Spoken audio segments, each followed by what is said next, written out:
Hello guys, तर हा vlog आहे वाराणसी भाग 2. आणि या भागामध्ये तुम्ही बघत असाल की आम्ही दोघी मस्तपैकी फ्रेश होऊन आणि सेम ड्रेस घालून निघालो होतो परत काशी विश्वनाथ यांच्या दर्शनासाठी. परत काशी विश्वनाथ यांचं दर्शन मस्तपैकी होऊन आम्ही पुढे गेलो, ते म्हणजे देणगी कक्षामध्ये. मेन म्हणजे सांगायचं झालं की आमच्या ऑफिसमधनं किंवा आईच्या ऑफिसमधनं सगळ्यांकडनं देणग्या आल्या होत्या आणि त्या देणग्या आणि प्लस आमच्या देणग्या ह्या आम्ही देऊन आलो. देणगी देऊन झाल्यानंतर आम्ही पुढे निघालो आणि पुढे आम्हाला दिसलं की मणिकर्णिका घाट आहे. तर आम्हाला ज्यांनी कोणी सांगितलं की जवळच आहे, तर ते खूप चुकीचं होतं. कारण आम्ही इतकं चालत गेलो, एवढ्या गल्ल्यांमधनं चालत गेलो की ते लिटरली आम्ही 3 किलोमीटर चाललो असो आणि मग मणिकर्णिका घाट आला. मणिकर्णिका घाटावर एक जे टेम्पल आहे ते म्हणजे रत्नेश्वर, आणि हे सगळ्यांना माहीत असेल की ते 9 डिग्री वाकलेलं आहे.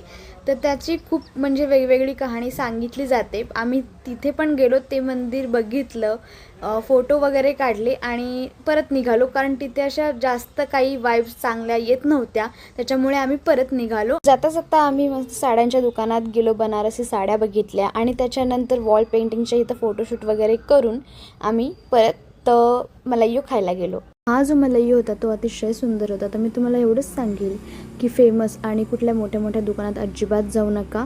तर तुम्हाला छोट्या छोट्या गल्ल्यांमध्ये छोटी छोटी अशी दुकानं दिसतील मलईयोची, तिथे जा. कारण तिथली लोकं जी आहेत ती प्रॉपर मलईयो बनवून देतात. आणि अशाच प्रकारे ह्या काकांनी पण आम्हाला छानपैकी मलईयो दिला होता. आणि त्यांचा मलईयो होता त्यांनी बनवलेला, जो तो दुपारपर्यंत अगदी संपला होता. मलईयो खाऊन आम्ही जाणार होतो भैरवनाथ टेम्पल, पण भैरवनाथ टेम्पल 2 वाजेपर्यंत ओपन असल्यामुळे ते बंद झालं होतं. तर आम्ही पुढे गेलो तर चंद्रकूप म्हणून एक विहीर आहे, तिथे गेलो. तर त्यांनी असं सांगितलं, त्या विहिरीत बघितलं आणि त्याच्यामध्ये जर आपली सावली दिसली तर त्याच्यामध्ये कळतं की आपला मृत्यू कधीपर्यंत होणार आहे, असं काहीतरी सांगितलं होतं.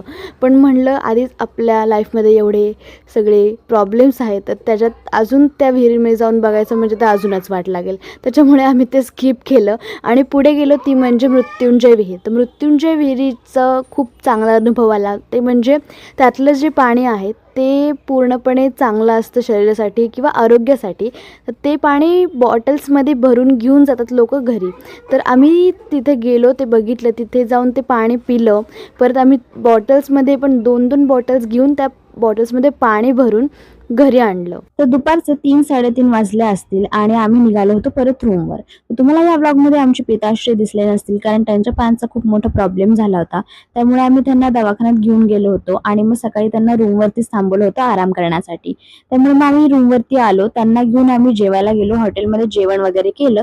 त्याच्यानंतर आम्ही परत आराम करायला गेलो रूमवर. साधारण आम्ही आराम करून 6-6:30 वाजता बाहेर निघालो दोघीच. तर तिथं पहिले आम्ही रेंटने बाईक घेतली. बाईक घेण्याचं कारण म्हणजे आम्हाला अजिबात एवढं लांब लांब चालायचं नव्हतं. पण मी तुम्हाला एक गोष्ट सांगेल की वाराणसीमध्ये तुम्ही चाललेलंच बरं आहे. प्लीज अजिबात रेंटने बाईक घेऊ नका, कारण खूप स्ट्रगल आहे एवढ्या गर्दीमध्ये बाईक चालवणं. आम्ही ती बाईक घेऊन गेलो होतो नमो घाट बघायला, आणि नमो घाट इतका दूर होता की आम्हाला कुठेतरी वाटलं की आम्ही जी बाईक घेतली रेंटने ती खरंच वर्थ इट आहे, आणि ती खरंच वर्थ इट ठरली. आणि मग आम्ही पूर्ण नमो घाट एक्सप्लोर वगैरे केला. आणि नमो घाटावर तुम्ही बघत असाल जो ब्रिज आम्ही तुम्हाला दाखवलेला आहे, तो ब्रिज तुम्ही अक्षरशः बघाल तर खालनं रेल्वे जात होती आणि वरनं जो रोड होता तो गाड्यांचा, मीन्स 4 व्हीलर वगैरे ह्यासाठी हा रोड केला होता. रात्रीच्या वेळेस पण नमो घाटावर लाइटिंग छान केली होती आणि त्याच्यामुळे नमो घाटही छान दिसत होता आणि ब्रिजवर पण लाइटिंग असल्यामुळे ब्रिज पण अगदी सुंदर दिसत होता. तर तिथे आम्ही थोडेफार फोटोशूट वगैरे केले आणि मग गाडी असल्यामुळे पुढे गेलो. मध्येच रस्त्यात थांबून हॉटेलमध्ये जेवलो वगैरे. पुढे जाऊन आम्ही दशाश्वमेध घाटावर गेलो. किमान रात्रीचे 11-11:30 वाजले असतील. रात्रीची वेळ असल्यामुळे घाटावर इतके जास्त काही लोक नव्हते, पण थोडीफार लोक होती. आणि काही लोक बघितली तर ती शांततेसाठी आली होती तिथे. तर एक जे बाबा आम्हाला दिसले ते लिटरली रात्री अशी डमरू वाजवून वगैरे छानपैकी गाणी म्हणत होते. तर दुसऱ्या साईडला आम्ही बघितलं तर पूर्ण इन्स्ट्रुमेंट्स वगैरे घेऊन, जसं की गिटार वगैरे घेऊन असे लोक येऊन तिथे गाणी म्हणत होते छानपैकी मंत्रमुग्ध होऊन. आणि असा अनुभव, हा वेगळा अनुभव घेता आला त्या घाटावर जाऊन.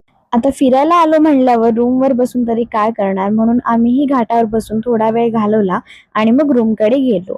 तर गाईज, हा व्लॉग जर आवडला असेल तर प्लीज लाईक सबस्क्राईब करायला विसरू नका. आणि हो, तर वाराणसीचा 3रा भाग हा लवकरच येईल, सो स्टे ट्यून.